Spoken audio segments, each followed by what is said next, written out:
JamesAllen.com is the online destination to easily design a customized engagement ring and save up to 50% compared to traditional stores. You pick a diamond, whether it's lab-created or earth-created, James Allen has over 200,000 conflict-free stones. Then you pick your ring setting and metal. And if you need some help, they have real-time diamond consultations available, where an expert can walk you through it all. Get 25% off your order at JamesAllen.com code podcast. That's JamesAllen.com code podcast. Passion, drive, and patience. What brings home the winning trophy is also what keeps your ride or die alive. eBay Motors has everything you need to maintain your vehicle and level it up to peak performance, from superchargers, roof racks, exhaust kits, LED headlights, and more. Whether you're into speed, power, or style, eBay Motors has got you covered.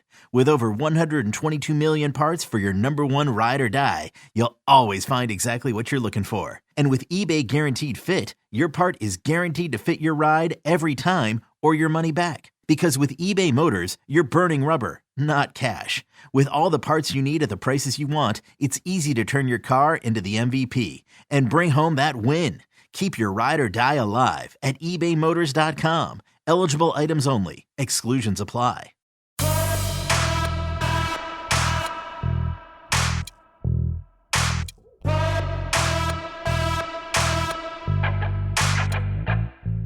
Welcome to the PowerCat Podcast, GoPowercat.com's Kansas State Athletics Show. Now, here's your host, GoPowercat publisher, Tim Fitzgerald. Welcome to another edition of The Insiders with your regular cast. Guys, we haven't had a sub yet. I'm so proud of you guys. Nobody's had a head cold. Nobody just wanted to go partying. I have a very boring life outside of this, so yeah. They say the best ability is availability, so there it is. Coming through here. There it is. I like it. I am Tim Fitzgerald, publisher of GoPowercat. The man to my side is Brien Hanley, former Kansas State offensive lineman, 97-98, Big B Sports Talk. Check out his stuff he does. I tripped across him doing the TikTok live today. It was I didn't stick around. I had conspiracy theories to explore. Tim Everson, my good pal from way back, the sports editor of the Manhattan Mercury, and of course, Mr. TV himself, Glenn Kinley of KSNT and many other stations right there in Topeka. That's right.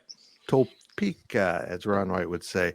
Gentlemen, it was a week off. I told Tim, probably shouldn't share this with everyone, but I'm an open book.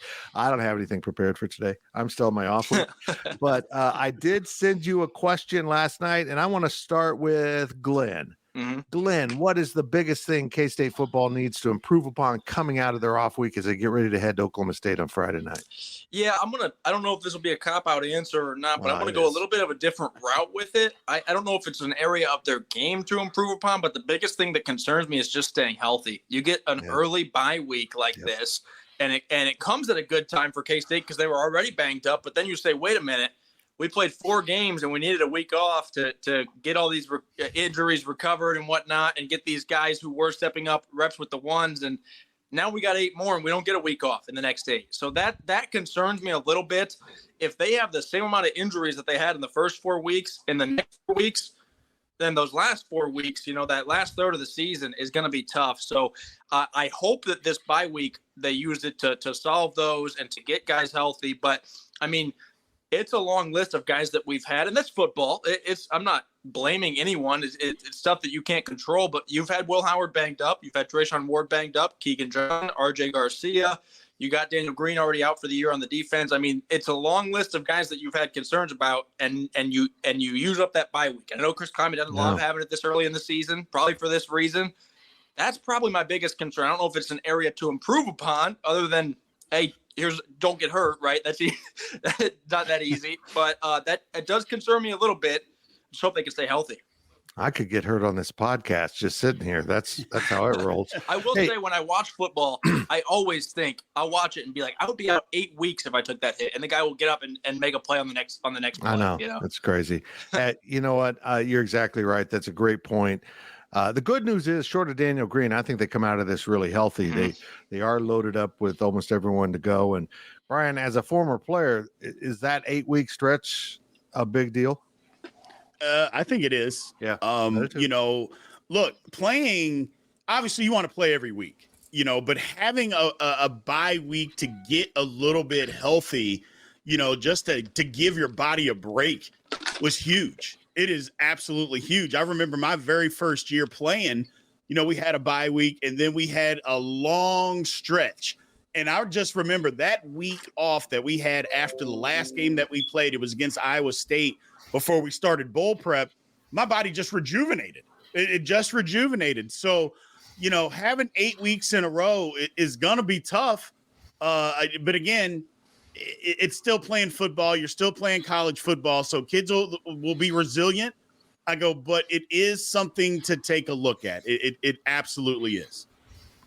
Yeah, I don't bounce back at all. Tim Everson, what's on your top of your list of the to-dos for Kansas State football out of this off week? Eliminate the big play. Yeah. I think that's been this defense's biggest bugaboo so far, whether it's the couple big runs they've given up, whether it's the times that they've been gashed through the air, whether it was against Missouri or 2 weeks ago now versus UCF. They're going to run up against teams that have, you know, maybe not guys to the caliber of Luther Burden, but definitely some high caliber athletes that are going to be able to make those types of plays. And you can't have it. You can't, because especially for a team that is inferior than you were supposed to be, that those kind of plays give those teams life. And it allows them to kind of completely dictate things. So I think that if they're able to do that, the defense has been so good about so many other aspects that that'll really kind of bump them up the next notch here down the stretch. I'm going to defend Glenn here. Glenn needs those big plays for the highlight package at 10 o'clock. Well, K-State can still have the big plays. Okay. To be clear. Yeah. To be clear. Okay. As long as the Cats still have them where I don't like them actually too long, Fitz, because if I only have 45 seconds for the highlights, I can't have like a 13-second touchdown run or else it takes up the whole time. So we like the short ones, but still, none for the other teams. Hey, Brian, it's been a problem, man. I talked to Chris Kleiman the other night, and it's been a variety of things that have gone wrong. But mostly it boils down to this. There's new guys learning new things, learning signals coming off the sidelines that have gotten kind of messed up at times. There's a lot of things that go here just in the guy didn't do his job, right? Yeah. I mean, there's a lot to digest, I guess, is a thing. But we can't use that as a crutch. We can't use that as an excuse, because everybody has new guys. Everybody's learning something new. I mean, especially in this world of college football with transfer portal and all that stuff, everybody's got new people out there. So you got to be able to find a way to eliminate the big plays. Look, it's been a problem. It's going to have to stop. I think they can get it done, and that's why we don't like the bye week early, because, you know, you'd like it a little bit further down the road to be able to, in case injuries happen. But another thing, to be able to learn and get guys up to speed before you get into the meat of your season, the bye week couldn't have come at a better time to learn and to get better in that aspect. That's very true. Okay, Brian, what's your number one concern heading into the rest of the year? Is continue to have a calling card on the offensive side of the ball, which is the run game. It was last week. We figured out we can just run the football, and the offensive line comes to play. That is my concern, is that we don't have a calling card, and you got to have one. You got to have something that we can just lean on and say, okay, we're going to do this. We're going to do this. And even when you know we're going to run the football, and look, I know I'm an old offensive lineman, and I kind of say the same things every week. I go, but it's just true. You got to be able to run the football when you need to run the football. I mean, you just have to, you know, and for the most part, K-State hasn't been able to do that this year. They did last game, and I just think it needs to continue. So that is my I guess, worry, or it's more of a want to.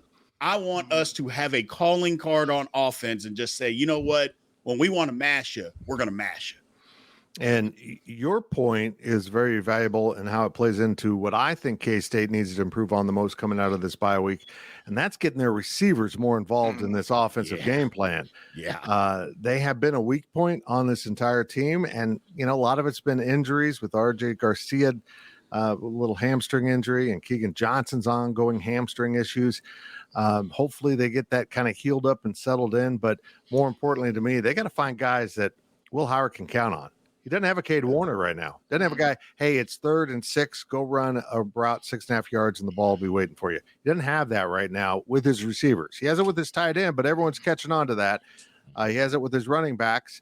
And maybe the fact that they got to account for a running back out of the backfield more, maybe that'll help the receivers. But, Tim, I kind of feel like these receivers are just underachieving from their talent level. No, I agree. And I think that maybe something that could have been worked out over this past week and then this week is getting those guys healthy, but also getting those younger guys a lot more snaps, getting them ready. And if it's not going to be the older guys, if it's not going to be the guys that we thought it was going to be going into the season, maybe if things don't change the way that we feel like they need to be changed after Oklahoma State, maybe Texas Tech, we see a couple new faces. Maybe, as we go further down the line, they start making changes because it can't. It's crazy because it feels like we have this conversation regularly year after year. It feels like we've had this conversation since Curry Sexton and Tyler Lockett left. Right. But to get just consistency there, it doesn't even need to be super flashy. And to Phil Brooks' credit, I don't want to run him down. I feel like he's doing the best that he can, but they need 2 or 3 other guys to be consistent. Not great, not all Big 12, just consistent. Right. And I think maybe Keegan Johnson is, if he is fully healthy, we really haven't gotten, it's like he didn't play, then he played the second half, and then he played a little bit, and they didn't say if he was hurt or not. We don't really know. I would hope that through this bye week he's gotten healthy, and I see them maybe using him more in a Malik Knowles type of role where they find ways to give him the football, even if it's not passing it to him, whether that's a jet sweep or lining him up in different spots. I think going into the season, they certainly planned. I think I'm stating the obvious here. They plan to use him more than they have, right. And I think if he's healthy, you get him going, and that's a big piece. And they got Jaden Jackson, who I don't think really if any of us were expecting to be as big as he has been. If they can get him to keep going, and then get the guys who you did expect, it has the room has a lot of potential, probably to be one of the better wide receivers groups I think that we've seen in recent memory, but they haven't necessarily done it through 4 weeks. Brien, for a while, I kind of thought the receiver issues were because they just weren't involved enough in the offense before Colin Klein took over. Now there's opportunities all over the field for these receivers to make plays, but they just don't seem available consistently for Will Howard. And furthermore, after you just watched your quarterback who could barely walk go out and play an entire game and run through the pain and perform at that level, it just seems to me like it's time for a lot of guys to say, okay, I got to play hurt. I'm not injured. It just hurts and go for it. Yeah. I mean, whether you see that from your quarterback or not, I think you just got to do that in general. I mean, football is a game of attrition, but it's also a game of pain. I mean, it just is. Guys are always going to be hurt. You got to get out there, and nobody's ever going to be 100%. And I'll just be very frank. If you're a guy that can't play unless you're 100%, you just can't be on the football team. I have no problems with saying that at all. I don't care if they're kids or whatever the case may be. If you are saying that you can't play without being 100%, then you can't be out there. It's just simple fact of the matter. And you're right, Fitz. It's time for some guys to just start stepping up and playing some good football, because there is absolutely opportunities out there to be made from the wide receiver position. You got to go out there and start making some of these plays to help, because it's going to open up so many other things. Now, if they're not capable, that's a different conversation. Yeah. That's a totally different conversation. But I think the guys are capable. It's just getting out there. And you know what? It's big time football. It's time to go play. Absolutely. That pretty much summed up why I didn't play football. You got to suck it up. No, I think I'll go have a Fresca. Glenn, Oklahoma State is in tatters right now. K-State kind of started this process of the de-evolution of Gundy's program with a 48-0 trouncing last year in Manhattan. And I'm thinking this game could mean two things. First of all, Oklahoma State might have this circled as a big revenge game, and I think it might be closer to this based on what I've seen from them this year. They're just dreading this game. But one of the things he did, he threw the ball all over the field. So to do that, he's got to have guys available and open, and maybe this will be a good way for these receivers to kind of break out and get free. Yeah, I think last year against Oklahoma State was when we got the video of the OSU quarterback with his hands shaking as he called it for the snap. I don't know if we'll get another edition of that this time or not. I will say this. It's an evening game under the lights, Friday night, so a little bit out of the ordinary. There are reasons that this wouldn't go as planned, but to be blunt, I don't think Oklahoma State's good enough for those factors to even matter. Famous last words, I know, and anything can happen. But, it seems to be a mess there. And to me, this feels like for K-State, it could be the same thing that we saw last year, where this was almost a get your swagger game. You go and you beat a Power 5 team badly, and you do it in their place, and you come out of there, and it doesn't matter if they're bad or not. If you win by 30 points and Will Howard throws 4 touchdowns, runs for 2, you feel pretty dang good into the next week. And I believe last year when we saw him, I don't remember if it was a week after or a few weeks later when they beat Baylor really badly right after. And Baylor wasn't bad last year. No. It was almost like they were so confident and had so much swagger from that Oklahoma State win, they just kept rolling. And that's what this win could be for K-State. They say you'll take wins however you can get them. But for K-State, this seems like the perfect time to not just get a win, but get it in dominant fashion and leave there, hopefully healthy, and leave there feeling really, really good. And anything less than that, again, if they win by a touchdown, you'll take a win, but I don't think you'll feel great about it. Brien, you are our observer of all things football. What is going on with Mike Gundy's program? Quite frankly, I think that he's rubbed some people the wrong way. Absolutely. He has rubbed some people the wrong way. I'm not going to get into any political stuff because that stuff gets sideways and gets crazy. And quite frankly, I don't really care. But he's rubbed some people the wrong way. And before all this transfer stuff and NIL and all that started, he could get away with that because, if you rub people the wrong way, look, you got to be at my program. You're trying to leave. You got to sit out, all that kind of stuff. Kids just didn't want to do that. They have choices now. And when you give people choices, they're going to take advantage of those type of opportunities. You can't rub people the wrong way. You got to be more of a salesman, even if you don't believe in any of it. If you're trying to have a good program, again, you got to be a good salesman. Just put on that hat. Same thing's happening in Clemson. Dabo Swinney is rubbing people the wrong way and doesn't believe in all this transfer and all this kind of stuff. Okay, that's fine. But we're going to see what happens because at Clemson, 4- and 5-star guys aren't sitting on your bench anymore. You're having to go down the totem pole and they're not as talented. At Oklahoma State, they didn't have all those 4- and 5-star guys to begin with. And now guys are leaving and now you're having to deal with what's left and they're not good. It's like I said before, though. What team do you know plays 3 quarterbacks in a competitive football game that's any good? I've never seen one, ever. And that's what's going on. But that's what I think is going on at Oklahoma State. I think Gundy he needs to reset his message. That's what really needs to happen. He needs to reset his message and get it back under control because if not, it's just going to continue to spiral. And I wonder with the transfer portal and NIL and all this stuff is a big picture is it going to be harder or much more difficult for guys like Gundy, these old-fashioned guys, my way or the highway? If you don't like it, get out. And then now guys are going to be like, okay, I will get out. And it's maybe I'm old school or whatever. It's almost kind of a bummer. I'm not saying I feel bad for the guy or anything, but it's almost kind of a bummer. I enjoyed like his kind of old-fashioned attitude, but I don't know if we're going to see that as much in college football anymore.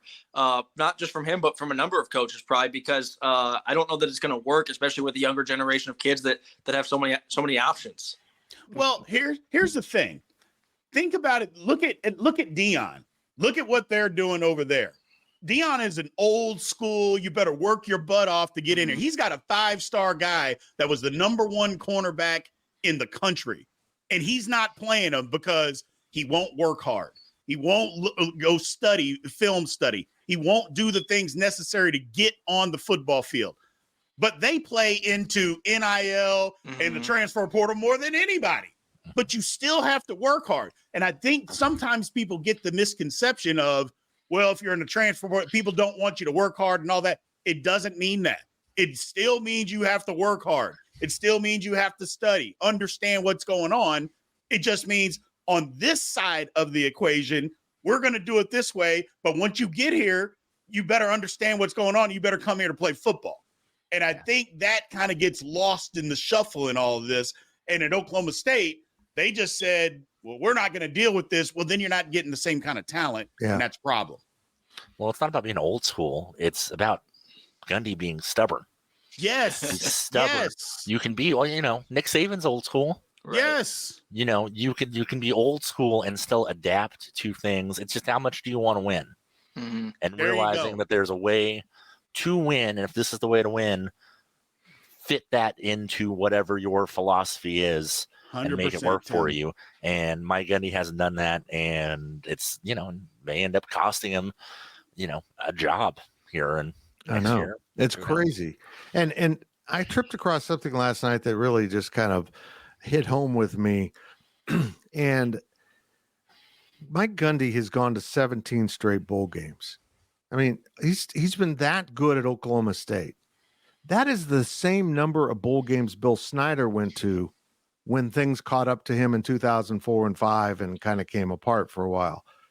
It's almost like there's a wall you hit and you got to find a way to get over it. And his wall has been drastic changes to college football that he's trying to shrug off. He's went from I'm a man, I'm 40 to I'm an old fart that doesn't care about anything. I'm 57.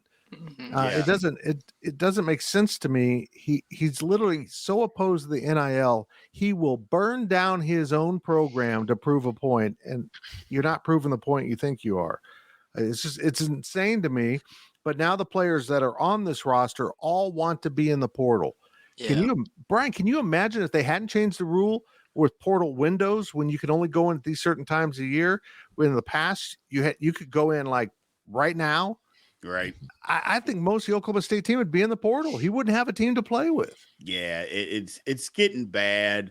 And it's like you said, if he just changed his message, he would be right. Tim is 100% correct. It's not about not being old school. It's just about adapting and understanding. Look, you can demand kids play hard, do things the right way. You can demand all of that.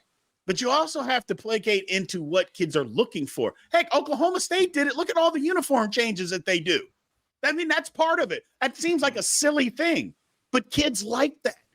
I mean, they just like that, So it's not like they don't do some of that. They just got to go all the way. And he doesn't believe in it. Well, sorry, things have changed. And if you don't want to change, maybe it's just time for him to get out. Maybe it's just time for him altogether to just be done if you refuse to change. That might be sad to see and even sad to say, but I'm sorry. I mean, heck, it happened at K-State. We all love Coach Snyder, but things changed and he didn't necessarily want to change with it. So things had to move on. Yep. And the other thing at Oklahoma State too is there are certain coaches or programs that have such an impressive resume that they still have to change, but they might be able to get away with hey, we're not as into some of this newer stuff, but we can almost guarantee you we're going to send you to the NFL, and we can almost guarantee you're going to compete for a national title, right? Gundy can't say those things at Oklahoma State. It's different if you have that, right? And again, even then, you're not going to get away with not doing any NIL or transfer portal or anything, but it's different if you have that. But I don't know that Gundy can go into a kid's living room and say, hey, we don't do NIL. I hate the transfer portal, but you'll probably play in a bowl game, maybe 2 or 3 times. Like, kids can do that at a lot of places and also get the NIL. Right. It's crazy. But at the same time, like, if you would have polled a lot of the national football people when Texas and Oklahoma, when it was announced that they were leaving, most of them would have said, if you asked them, okay, well, who's going to take over as top dog of the Big 12, most of them would have said Oklahoma State then. So, I mean, they've been up there. It's not, I mean, I don't know. It's not like they're Iowa State or something. They have substance to their program. I mean, that's why it's incredible to watch this. And Glenn, is this something that an off week, because they were on their off week also, they can kind of heal up their locker room in the course of a week? I don't see that happening, but I guess it's a possibility. Yeah, I don't know. I guess it can make it better or worse. You know, you're not game planning. It might be more coaching that week and cleaning up some details, which could help or hurt. But I think Brien mentioned a little bit. You can clean up maybe some of those issues, but I don't know if they necessarily have the talent in the room to where, even if everybody is getting along great, I don't know if they have the talent in the room to win a lot of football games. I'm not saying they're not going to win any games, but to win a lot of football games this year. It is interesting, to your point, Tim. This feels like, like I said, a nighttime matchup in Stillwater. This is a game that, if you look at on the calendar, you would say that's a tough one. That's a tough one. And, and we're not saying that this year, which is just unusual. And that's the nature of the Big 12 this year, is that there's a lot of games that you looked at before the season started and said, you can pick out, okay, we should win these few are going to be tough. And then these 5 or 6 might be like questionable. And in the Big 12 right now, those 5 or 6 that you were saying might be up in the air. Now you're saying we should win those games. Yeah. Agreed. And Brien, I love this venue. I think Oklahoma State might be my favorite road venue. It's hostile without being ugly. It's loud without, being frightening. Fans from the other school have little problems in the stands. The paddles just whacking away at the wall. It's just an amazing environment. And I find myself in the strange position here saying Oklahoma State fans deserve better than what they're getting right now from their head football coach. They do. It's a great environment. It's kind of a microcosm of Manhattan, Kansas, because I just feel like if Oklahoma State's not in Stillwater, is Stillwater even there? Yeah. So, it's kind of like Manhattan, the same type of thing way back when. So I like the whole atmosphere and what Oklahoma State became.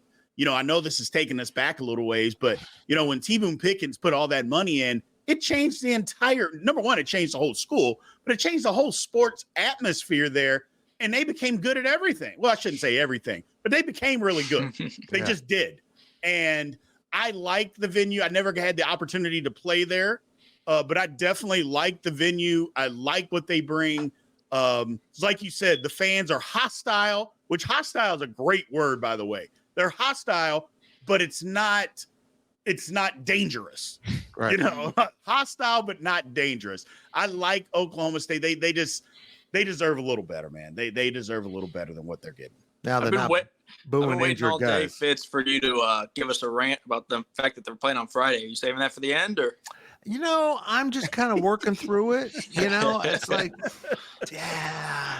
What's sad about it is I'm not traveling to this game, but if it was on Saturday, I'd go watch the Manhattan Junction City game. I really would. Right. It's just, Bishop Stadium's a half mile from my house. I'd make it over there. But no, they're going to go head to head. It just, it stinks, but it is what it is. I do not understand because this has happened before, why they don't move that game to a Thursday or move it to Saturday.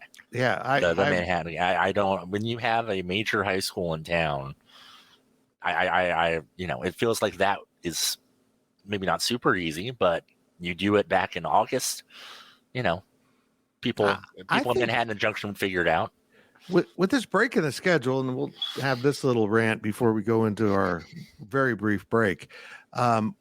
With the way the schedule falls, if Manhattan and Junction had moved their game to Saturday morning, early afternoon, I feel like people might have shown up and tailgated. They might have said, hey, you know what, K-State's not playing. I'm going to head on over to the stadium and watch this because it should be a really quality football game. I don't know. Like I said on my daily delivery about this topic, it sucks that college football's having to do this on Friday nights, but it's being driven by the money and the need for extending a way to find new viewers, to find more viewers. So you go on Friday. Well, I think high school football needs to react the same way. Well, let's go find our viewers in on Saturday. But yeah, I think also I can't imagine it helps with recruiting for any of the schools because you're playing on a Friday, which means your recruits are playing that same day. They can't come there. I mean, Chris Kleiman said it before. He feels like their biggest recruiting tool is getting a guy in Bill Snyder Family Stadium on a Saturday. I know this is a away game, so they wouldn't have that anyway. But getting a guy to that game day atmosphere is huge, and you can't do that on a Friday. And not only can you not do it, but you're playing on a Friday because you want the national audience, but the recruits who aren't watching it again because they're playing, and so you are getting more eyeballs. And again, it's about money, but the eyeballs that you're getting aren't kids who are going to say, I might want to go play there, because if I would assume they're in their own game. Yeah. It's, you know what? And maybe if you're Mike Gundy, you're like, oh, good, we don't have to bring in recruits to see this. I don't know. It kind of makes me sad, but I think K-State should win this game fairly comfortably. At least Vegas does. It's 11-point spread on the road. That's pretty amazing. We'll explore more of these topics and take a look around the Big 12 when we continue this edition of The Insiders. And remember, if you're watching on YouTube, this break is 4 seconds. GoPowercat.com's PowerCat podcast continues after this short break. Selling a little or a lot? Shopify helps you do your thing, however you cha-ching. Shopify is the global commerce platform that helps you sell at every stage of your business. From the launch your online shop stage, to the first real-life store stage, all the way to the did we just hit 1 million orders stage. Shopify's here to help you grow. Whether you're selling scented soap or offering outdoor outfits, Shopify helps you sell everywhere. From their all-in-one e-commerce platform to their in-person POS system, wherever and whatever you're selling, Shopify's got you covered. Shopify helps you turn browsers into buyers with the internet's best converting checkout. 15% better on average compared to other leading commerce platforms. And sell more with less effort thanks to Shopify Magic, your AI-powered all-star. Shopify powers 10% of all e-commerce in the US. And Shopify is the global force behind Allbirds, Rothy's, and Brooklinen, and millions of other entrepreneurs of every size across 175 countries. Plus, Shopify's award-winning 24/7 help is there to support your success every step of the way. Because businesses that grow with Shopify. Sign up for a $1 per month trial period at shopify.com/Odyssey Podcast, all lowercase. Go to shopify.com/Odyssey Podcast now to grow your business, no matter what stage you're in. Shopify.com/Odyssey Podcast. Welcome back to the PowerCat podcast. And we're back with the Insiders. Guys, UCF, welcome to the Big 12. You got to go on the road to Kansas State and feel an environment, the types of which you probably haven't seen much of in the American. Then you go home and you got Baylor on the ropes down, 25 points heading in the fourth quarter. And the crowd leaves. You leave mentally, apparently. Brien, this isn't the American. These teams keep coming at you. They've got talent. They were beating Baylor schematically, and Baylor said, you know what, we're going to change what we're doing. And they just ran the ball relentlessly, just like K-State showed, and it worked. 26 points in the fourth quarter to win on the road. It was one of the more shocking developments, but boy, UCF has to be stinging. This is a program that thought they'd come in and maybe run the Big 12, and here they are. Yeah, I mean, just what you said, it's not the American. And let's just be frank, Baylor's down. Baylor is down, and yet they just said, here, we'll just make one change. We'll just start running the football, and they did it. I watched the end of this game, and I just couldn't believe that UCF just allowed that to happen. But you are right, because you got down towards the end of the game, and I would say 70% of the crowd had already left, thinking that the game was over. And I'm like, yeah, you're right. Welcome to the Big 12, because that's not what happens. You better put the team away. And when I mean away, zeros on the clock. Mm-hmm. And that's when the game's over. And yeah, that's tough. And to be 0-2 in the conference when a lot of people thought that they could have won at K-State, to go home and to lose to Baylor, that's tough, man. It's tough. And look, they're down their quarterback. I get it. Their backup is bringing great shame to the name Tim. He had one heck of a play. Oh my gosh, that was one of the better plays I've seen on a football field. Not to be dramatic, but that was nuts. That was amazing. I'm like, where are you going? Why, are you going to go over there now? Okay, well, you got to throw it at some point, and then he just wings it and gets a first down. Like, from the end zone. It was like a Tecmo Bowl play. Seriously though, Brien, that looked like Michael Bishop. That's the stuff Mike would do. Oh, this play just went to hell. I'm going to run around, and everyone's going to get tired, and then I'm going to throw the ball a million miles an hour. Absolutely did. It was incredible. I couldn't believe he ran that far back. And then I thought he was going to get a safety. The second guy that hit him, I thought he's going to fall. And then he didn't fall. And then when he threw it, I thought he was going to be a completion because he threw the ball with confidence on a rope. Mm-hmm. And usually something like that, I'm like, oh, he's throwing a Hail Mary. And when he didn't, I thought, oh, well, somebody's wide open. Yeah. Sure enough, guy was wide open. I'm like, oh, my goodness. Yeah, that play was insane. Yeah. Cannot be good for Gus Malzahn's mental health. No. Tim, they go to Kansas this weekend. I don't know what KU's quarterback situation is, but from what I've seen of UCF, if I'm Kansas, I say, hey, Devin Neal, how you might need some backup shoes. You might wear out the first shoes because we're going to aim for 300 yards, and he could get it if they persist with the running game. They cannot tackle. The Knights can't tackle. Load up Devin Neal, load up the other two very capable running backs that they have, and pound them into the ground. I feel like, and I mean, if Jason Bean's doing it, I mean, they were, a eyelash away from basically running the triple option last week. So, I mean, fine with that. Load it up, run it, make them stop it. I don't think they can. That's got to be the game plan. It was their tackling for UCF. It was 2 weeks in a row now. Their tackling was really poor. I'm glad you pointed out, Fitz, because I was going to bring that up. The other thing I noticed, and I'm not saying he's the coach of the year or anything like that, but I just thought it impressed me, or maybe it was just smart. But when Baylor was down, I think it was 25, UCF had a field goal that got blocked. And Dave Aranda was on the sideline. He came running out on the field going nuts. And you would have thought that they won the game at that point, right? And I'm watching it, and I'm thinking, what? Dude, you're down by 25. Like, chill out. You blocked a field goal. Great job. You still need, 4 touchdowns or whatever. And I'm thinking maybe that was the exact energy that they needed in that moment for him to get fired up about something, even when they were losing, instead of them just pouting on the sideline, and give them some energy and some momentum. And I don't think that Baylor is going to contend for the Big 12 title this year, but I do think that's a win that can give you a little bit of confidence and a little bit of swagger, and it was needed.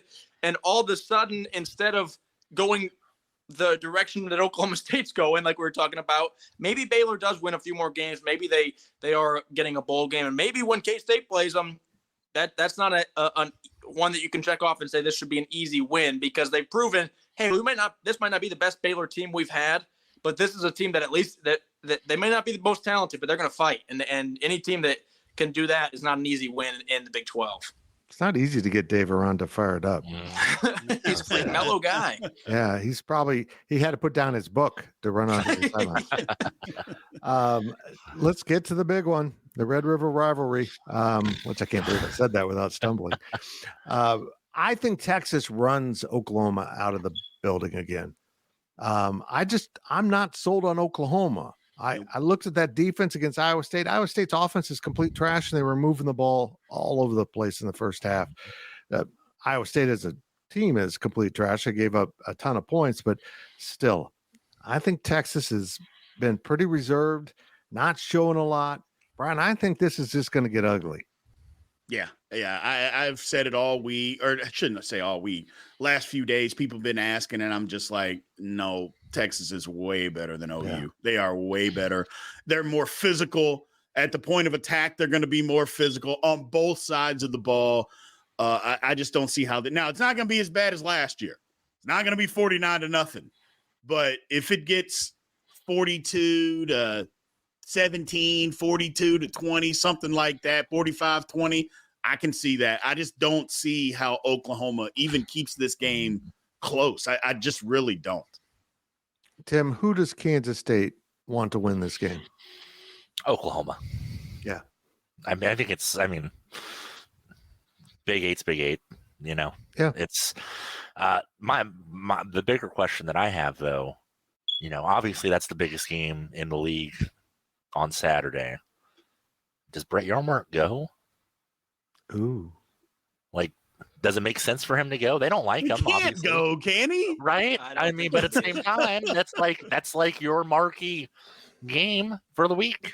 What if he hired one of those planes with the banner, and as it's flew around the stadium and it went, like horns down, BY, just trolled the hell out of two of his member schools. I don't think they would love that. But Tim, I'll play devil's advocate just a little bit. Okay. I almost think for K-State, take out the Big Eight and stuff like that, for this year, you might want Texas to win this game. I'm looking at it as Texas looks really, really good, and I'm not sure that I'm not saying they're a lock, but I think they're about as close as a lock that you can get to Arlington. And from K-State's perspective, you don't play OU, and you might need some OU losses for K-State to slide into that second spot in Arlington. And so I'm almost wondering if you want Oklahoma to lose this weekend, because you might be thinking if you're K-State, we're going to need OU losses when we can take them so that we can get that second spot in the Big 12 title game. The other thing I will say, though, is Texas didn't look great against Kansas over the weekend, and that was without Jalen Daniels playing for Kansas, and they really just struggled to put the game away. They did in the fourth quarter. If you look at the final score, it looks like they beat the heck out of them. But if you watch that game through three quarters, they really just let them linger around, and Texas only scores 13 points in the first half, and they had to settle for field goals quite often. Now, they didn't punt in the game, but Texas they looked flawed in that game. It didn't seem like they were firing all cylinders. Brian, you mentioned it. Maybe they were holding some things back, knowing that they had a Kansas team that was without the starting quarterback. Maybe they didn't want to let the playbook loose the week before Oklahoma. But if Kansas had capitalized on a few more opportunities, we could have seen a much different game, because they had the ball with a chance to take the lead on several occasions and just couldn't really sustain a drive without Jalen Daniels out there. Now, the flip side of that is Oklahoma just hasn't been tested. We don't really know what we're getting in Oklahoma right now because they haven't played anybody. So you got a Texas team that looked a little bit flawed, but against a pretty good team. And you got an Oklahoma team that hasn't looked that flawed yet, but nobody would with their schedule maybe so far. Right. Arkansas State, SMU, Tulsa, Cincinnati, Iowa State. Those are the 5 schools that Oklahoma's played this year. They've got Texas here, and then UCF, at Kansas, at Oklahoma State, West Virginia, at BYU, TCU. It's a kind of a reflection of the conference, though, guys. That's an easy schedule. Mm-hmm. That's just an easy schedule. And meanwhile, at Texas, they go to Houston, BYU, Kansas State, and Austin. Go to TCU, go to Iowa State, play Tech. There's so many wins available to the teams in this conference this year. It's unbelievable. And my fear is if Oklahoma wins and then K-State goes down to Texas and catches an angry Texas team that knows it can't have a second loss, all of a sudden Kansas State might be a one-loss team that doesn't get to Arlington because Oklahoma runs the table in the conference and Texas has the one loss and beat you head to head. That'd be like a worst case scenario for Kansas State. So I'm kind of on board with having Texas win this, I guess. Brian, what are your thoughts?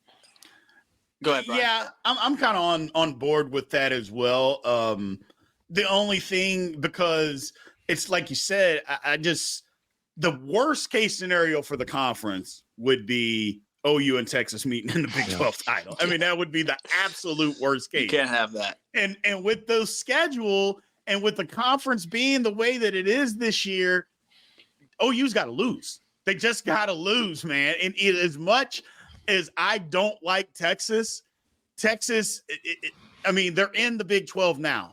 And if we want to say the representation or whatever the case may be, the best way for Kansas State to get to Arlington is, number one, I don't know that we have to beat Texas, but OU has to lose. OU just has to lose this game, because if OU's as flawed as what we think they are, OU's going to lose another conference game down the road, I think.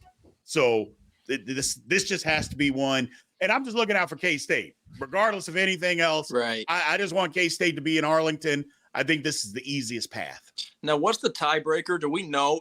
Let's say that K-State and OU both have one loss, and it's both to Texas. Is that a how badly they lose type of deal? Like, are we rooting for Texas to blow them out of the water, or does that come down to overall record, or what? Surely not. But what does that look like?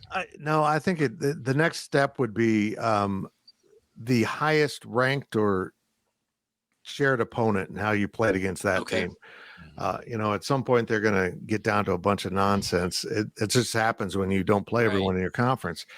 My dream scenario, of course, would be K-State does make it the Big 12 championship to play Oklahoma one final time. But I just don't see that scenario. I just can't envision Texas having two losses with K-State being one of them. And I don't know, maybe we'll play out this way because it's a weird league. Virginia, baby. West Virginia could go beat. Does West Virginia play Texas? That's a good question. Let me get on the handy dandy site here. No, they do not. Oh, man. No, they got lucky. They avoided Neil Brown. Well, and let's talk about that. Can West Virginia, what is their schedule? Because they might back into something here if we're not real careful with them, because West Virginia's got it going as of right now. I mean, I don't know if somebody the other day that said that West Virginia, if things go their way and they could be like the worst 9-3 football team that you've ever seen. Heck, 9-3. They might be 10-2. Let's see. They go to Houston next weekend. Then they play host Oklahoma State. They go to UCF. They play BYU. They go to Oklahoma. Then they have Cincinnati and Baylor to end the season. This is so weird looking at the conference schedule and realizing how bad the conference is. Yeah. But I think outside of the Pac-12, this is true of every conference in college football right now. I mean, I think if you're in the SEC, you're looking around to find wins. Or I guess what's happened there, it appears that the top has come down to the pack a little bit. Alabama and Georgia don't seem as dominating as they have been. And then, of course, the Big Ten's trash with the exception of 2 or 3 schools. So anytime you have Nebraska, Illinois is favored to beat Nebraska. Illinois we saw in Lawrence, that is incompetent. And they got beat up last weekend too. I was just going to say Illinois got taken behind the woodshed last week. It's not like they got a big win and then they're like, okay, they're favored because they looked good last weekend. They haven't looked good at all. It's total junk. It's just junk. And every single week, off topic here a little bit, but every single week, the week 1 Colorado win against TCU looks a little bit less impressive, right? TCU is just, we knew they weren't going to be the same team that they were last year, but they are not good. No, they're just not. It's quarterback. That's why West Virginia is thriving right now. They found the guy. They found that warrior that, reminds me, honestly, he's not as talented, but he reminds me of how he leads his team as Max Duggan. He's going to, he could be missing an arm at the end of the game. I'm okay. It's just a flesh wound.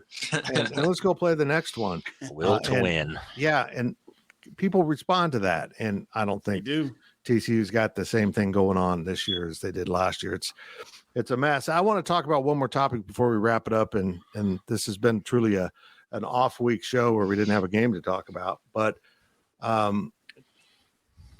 look, Utah is a really good program. But when their coach keeps talking about the next conference they're going to be in and not the Big 12, it irks me. And I greatly, Schadenfreude? I really enjoyed them losing. Yep. Just kind of shut up, man. Just quit talking about the future and live in the moment. Live where your feet are at. It's interesting to me. That conference has been driven by the South a little bit, but now it looks like it's all North. I don't think USC is that good either. No, I don't. I don't at all. From what I saw, I don't think not defensively at least. Oh my goodness, Jiminy Christmas, terrible. And that's the second week in a row that they've looked really flawed because they weren't that good against Arizona State. Nope. No, they were worse against Arizona State. Arizona State sucks. Yeah, Arizona State is terrible. They are a terrible team. But you're right, Fitz. I'm tired of him constantly talking, oh, well, we'll play Oregon again. We're going to play them again here in a couple of years. I'm like, look, man, if you don't want to be in the conference, just don't come. Right. Just don't come. That's my whole thing. Just no, we don't want to be in the Big 12. And don't come and allow Oregon State or Washington State to take your place and just move on. Because I'm just tired. The arrogance is what I don't like. The arrogance is, it has no place in for them. Well, right. Utah's a fine program, but you haven't won anything. You haven't won anything. So don't act like you're God's gift to football. God, I got a good rant out of him. I love it. But I'll say this, Pac-12 is really good this year. The irony of ironies. Yeah. And even the team that maybe isn't as good as people thought, Colorado, they're still a great story. Yeah. It's an amazing story what's happening out there. And they'll pick up some more wins. I think they're going to play in a bowl game. I do. Yeah, I think they'll find a way to win. The power of belief. Hey, if you'll allow it, Fitz, can I circle us back to Cats as we wrap it up real quickly? Absolutely. Question for you guys on something we didn't touch on. After what we saw DJ Giddens do against UCF, and I don't know how much of that was that UCF just can't tackle, it felt like before we were getting the dual running back, and It was maybe 60-40. We probably saw Treshaun Ward just a tiny bit more. I don't know the exact number, so I could be wrong. Does that change now? I'm not saying that Treshaun doesn't touch the ball, but now that we saw DJ Giddens can go for 300 yards in a game, do they say, hey, we got to get this guy the football more often? No question about it. Brian, your thoughts? I think they do, but hear this little tidbit, Glenn. I also think they put both of them on the field at the same time, and we're talking about all these issues that we're having at wide receiver. Mm-hmm. Both of these guys can catch the ball out of the backfield. Put one of them in the slot and get them the ball that way as well. I just think, look, both of them are playmakers. Both of them clearly are playmakers. For sure. And you got to get the ball in their hands. I think the more playmakers you can have on the field, the better. And I think you get them out there at the same time and just try to get them the ball as much as you can. But I think that DJ has kind of earned his way into getting more carries, but I just think you put Treshaun on the field as well and just say, here we come. Yeah. Yep. And you hope the old line just blocks because if they block like they did against UCF, it don't matter which one of them. I mean, you can put us back there and we're going to run for some yards. Well, that's an interesting point because UCF is a very fast defense and they'll come up and hit you. They just won't take you down. There you go. And I feel like that game was designed for a DJ Giddens. I also feel it's a design for Devin Neal at Kansas to have a lot of yardage. Yeah. I feel like if they had to lose one of the running backs to that game, it worked out great. Nothing against Treshaun. It's just the way that game played out. And maybe the Oklahoma State game is going to be different and it'll be Treshaun's time. But I think DJ helped his cause not with the 207 yards rushing, it was with the 8 catches. Yeah, we hadn't seen that out of him before. Right. And I think they were leaning towards Treshaun's more of the receiver, even though DJ's good and they've said he's good. Treshaun's like a little more shifty. But after DJ, what he showed as a receiver, I'm with you. I think you could line up with Will Howard and those two guys back there. DJ pass protects really well. I think you could really do something with your offense with that 2-back set. Absolutely. I will say though, I don't think we've seen all the Treshaun Ward can do yet. For sure. I think that there's a breakout game coming from him, especially now that he's going to be healthy. Again, he's back on the depth chart, heading into Oklahoma State.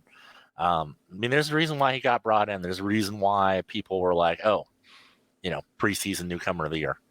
This guy, right? And I think that we've yet to see how good he can be, and I'm excited to see that. I mean, people forget he was the starting running back at Florida State to begin the year last year before he got hurt, and now the guy that's at Florida State now is going to be a second or third round draft pick.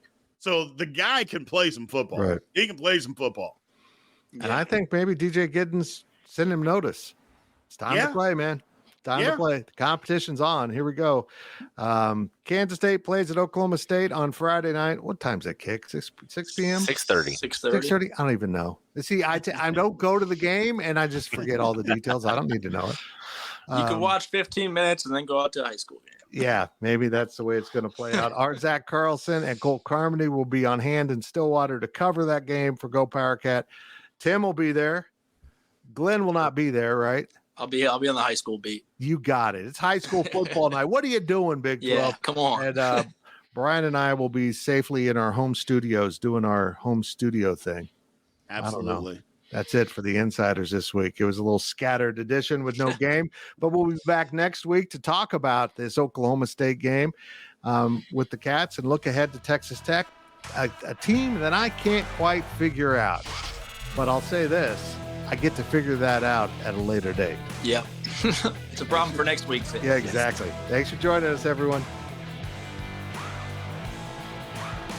Thank you for listening to the PowerCat Podcast. Make sure you're subscribing to our show at Apple, Spotify, Amazon, or wherever you get your podcasts. With Blue Link Plus, you can access your Hyundai Tucson Limited remotely. Doors unlocked, temperature set, lost car found. There it is. Get complimentary class-leading Blue Link Plus. Call 562-314-4603 for complete details. The drama. They're having to be separated. They've both been shown the red card. The entertainment. The superstars. Oh, yes. What a goal. Welcome to the Planet Premier League podcast. I'm Mark Chapman, and every week, Cesc Fabregas, Nader Manua, and myself talk all things Premier League. They have this dynamism and this quality that they can play anywhere. They need to prove themselves in scoring more and more goals. I think if they don't win the title this year, the season is a failure in the league. Planet Premier League. Listen wherever you get your podcasts.